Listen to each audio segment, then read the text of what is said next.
Madame, Monsieur, bonsoir, merci d'être avec nous. Images en noir et blanc, premier supermarché, premiers électroménagers. Nous plongerons dans les années 60.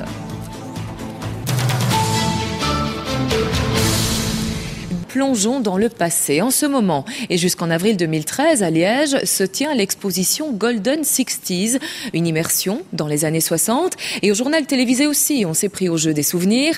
Alexandre Mittea nous dit tout ou presque, sur ces glorieuses années grâce aux archives et aux témoignages de ceux qui ne veulent rien oublier. Alors ça vient cet apéritif ? Oui. Ah, les années 60. La vie en noir et blanc n'est pas rose pour tout le monde. Mais les années d'après-guerre, c'est du passé. L'économie tourne à plein régime, le chômage est à 2% et on commence à manquer de bras. Tiens, si on donnait du boulot aux femmes. Pratiquement, la femme est reconnue, n'est-ce pas, pour le travail de chaîne, le travail de série et comme rapidité. Enfin, si son mari est d'accord. Les dames qui travaillent par choix, nous sommes assez sceptiques sur leur comportement. Les années 60, c'est la décennie des femmes. Elles se libèrent financièrement et avec la pilule, elles se libèrent sexuellement. 50 ans plus tard, ce petit groupe s'en souvient avec le sourire. Il s'appelle le Golden Group et ils étudient les années 60 comme une science. À l'époque, la mode était une science un peu subversive. Il fallait oser s'acheter sa première mini-jupe. C'était donc une petite jupe plissée verte, toute mignonne, avec, donc j'avais acheté un genre de petite blouse, mais qui allait avec le vert. Donc ça faisait vraiment très mignon.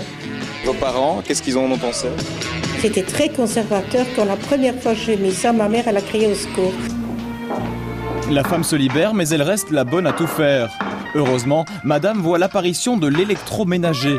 Le lave-vaisselle est le cadeau le plus offert par les maris à leurs femmes. Les cartes de crédit apparaissent et juste en face de la toute nouvelle RTB, ouvre le premier supermarché de Belgique. On allait à un magasin et là on pouvait vraiment remplir sa charrette avec tous les produits, que ce soit alimentaire, non alimentaire. Tandis qu'avant on était obligé de passer par le droguiste, par le boulanger, par le marchand de vin. Dans les années 60, la télévision devient accessible. En noir et blanc ou en couleur, on y découvre un autre monde. Et la nuit du 21 juillet 69, on y découvre même l'espace. Ah, c'était fabuleux de voir si loin, de voir sur un écran une personne qui se trouvait à des milliers de kilomètres. C'était vraiment extraordinaire. Grâce à la télé, les Belges découvrent le monde et Marivonne rencontre enfin sa voisine d'en bas. Et elle rentre dans mon appartement en me disant « on l'a assassiné ». Je me dis « ça y est, on a assassiné son mari ». Je dis « madame, qui on a assassiné ? Votre mari ? Non, JFK ». Ça m'a marqué parce que je me souviens même que j'étais avec des bigoudis sur la tête. Le week-end, les jeunes enlèvent leurs bigoudis pour aller danser au son de Dutronc ou d'Adamo.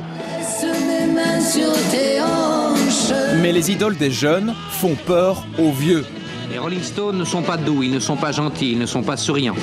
Ils représentent la haine des conventions, le sexe, la violence. Quand ils sont arrivés en hélicoptère à la place de l'Isère et que les gens se sont effondrés pour voir l'hélicoptère qui descendait, ça m'a marqué. Et c'est toujours une musique que j'aime bien parce que bon, c'est assez vivant et c'est éternel, quoi. Les années 60, c'est un diamant éternel. Pour notre groupe de jeunes, les 60s, c'est surtout le tremplin qui nous a propulsés dans la modernité. Voilà qui referme ce journal. Merci de votre attention. Très belle soirée à vous et à tout bientôt.